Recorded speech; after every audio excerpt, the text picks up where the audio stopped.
Okay, Assalamualaikum dan salam sejahtera. Saya Don Idros dari JB Auto World. Macam biasa, hari ni saya nak ceritakan kereta Japanese tapi bulanan rendah, iaitu Nissan Almera guys. Tahun 2014, 1.5e spec guys. Okay guys, untuk harga dia guys hanya 19,800.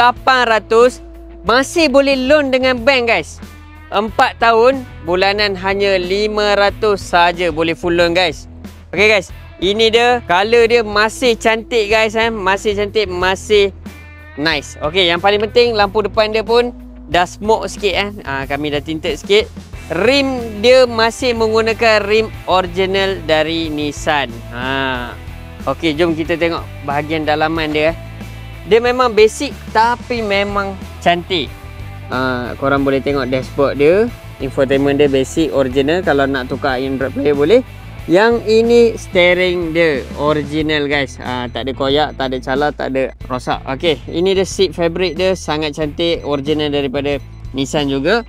Okay, bahagian belakang dia sangatlah luas guys. Memang sangat luas. Boleh duduk 4 orang lah. 4 orang saya rasa boleh duduk. Memang luas belakang dia. Okay, jom kita tengok bahagian belakang pula. Didatangi spoiler impal lah guys. Spoiler impal dengan siap ada emblem impal, siap ada body kit impal guys. Memang cantik, memang lawa. Putih dia sangat bersih, memang macam baru keluar kedai. Okay guys, itu saja. Kalau korang berminat nak pakai kereta Japanese tapi harga bulanan macam kereta lokal, Roger Don. Macam biasa, Don tak jual janji jual kereta gerak dulu.